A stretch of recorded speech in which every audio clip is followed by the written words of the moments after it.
This story is called Hugin and Munin. Hugin and Munin, thought and memory. These are also the ravens that sit on the shoulders of Odin, the king of the Norse gods. Odin would send out his two ravens into the world, and they would fly all over the world, and everything they would see and hear, they would come back and sit on his shoulders and whisper into his ear and tell him. This is why Odin knew everything that took place in the world. His ravens, Hugin, thought, and Munin, memory. Odin often said, Hugin and Munin fly each day over the wide world. I fear for Hugin that he may not return, though I worry more for Munin.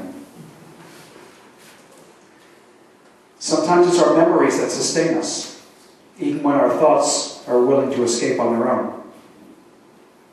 This is my Hugin and Munin, my thought and my memory. I was 6 years old when I found out there was no such person as Santa Claus.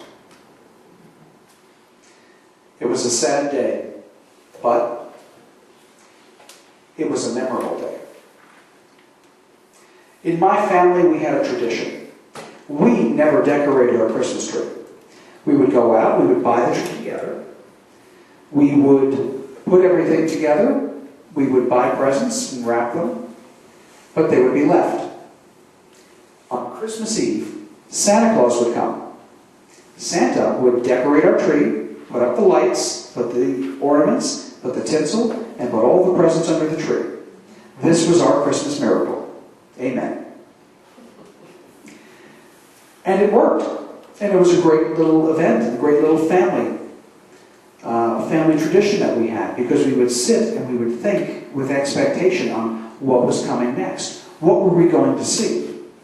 What was going to be? How would the tree be decorated? Would all the lights blink? Would some of them blink? Would they be solid? Would they not be solid?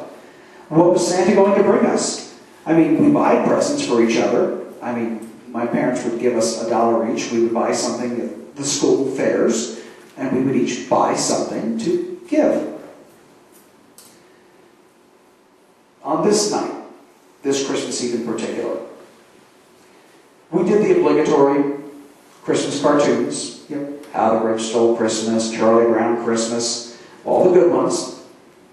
Standard fare. And my older brother Ed and I were then sent to our room. Ed was 9, I was 6. My youngest brother Bill was only 2, and he was still sleeping upstairs in my parents' room. We had living with us at the time my Uncle Michael and Aunt Liz. And as we were making our rounds, saying goodnight, kissing everyone goodnight to our parents and to our aunt and uncle, we told them all, go to sleep. Don't stay up late because Santa can't come unless you're asleep, which was the mantra. Okay. So we went to bed. And while we were there, we slept, believe it or not. The excitement died down enough where we could actually fall asleep. Somewhere around 1 o'clock in the morning, something woke us up.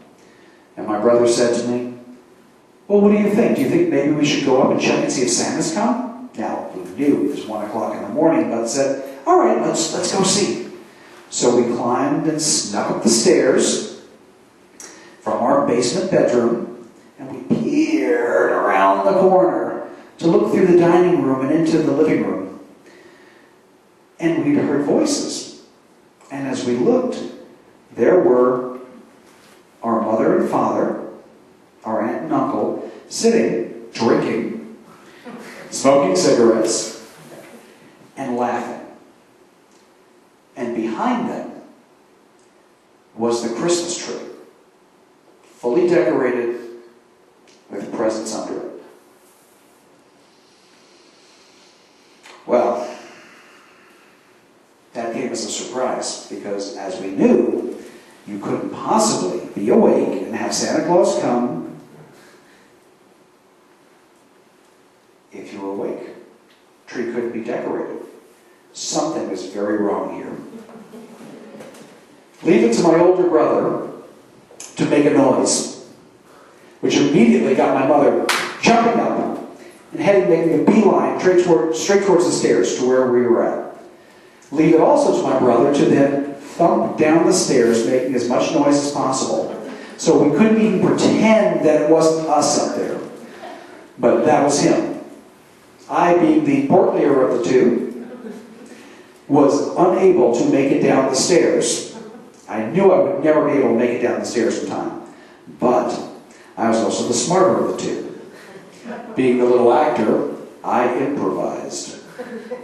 I walked the rest of the way up the stairs, staggered towards my mother, and said, "Ma, I have to pee." At which point she grabbed me by the shoulder, spun me around, and sent me back towards the bathroom, always keeping herself between me and the living room, hoping I wouldn't see anything. And so, I went to the bathroom, because I was there, and then I made my way back down the stairs. She kissed me, she says, "Good night, honey, go to sleep." And I went back downstairs, but it was more like a gallows march. I slowly walked down and headed towards the bed. And my brother Ed said to me, "What did they say? What did they say?" And I just couldn't bring myself to mouth any of the words. I just started crying. I burst out crying. I said, "There's no such thing as Santa. There's no such thing as Santa. The tree was decorated, but they were up. There's no such thing as Santa." And I was bawling into my pillow. Meanwhile, my brother's hitting me, saying, "Shut up! Don't say that! You'll ruin it!" Family. Gotta love them. When we got up the next morning, made our way upstairs to the actual presentation of Christmas and trees and lights and ornaments and gifts, my heart just wasn't in it. I think somewhere in the back of my head I just kept wondering, if my parents were willing to be false with me about something as important as Santa Claus, what else would they be lying about? What else would they not be telling me? And I'll tell you what, it lasted for years. It lasted for years. I wound up going into depressions around Christmas time. Sadly. And the worst part, I still loved Christmas lights, loved Christmas music, loved the smell of evergreen trees. I could bury my face into a pine tree. I love the smell of pine trees. But Christmas, getting to that period of Christmas and New Year's, I would go into a deep funk, deep depression. And it lasted for many, many years. That stuck with me. I still bear the scars, physical as well as emotional, from those days. But you know what? Like all things,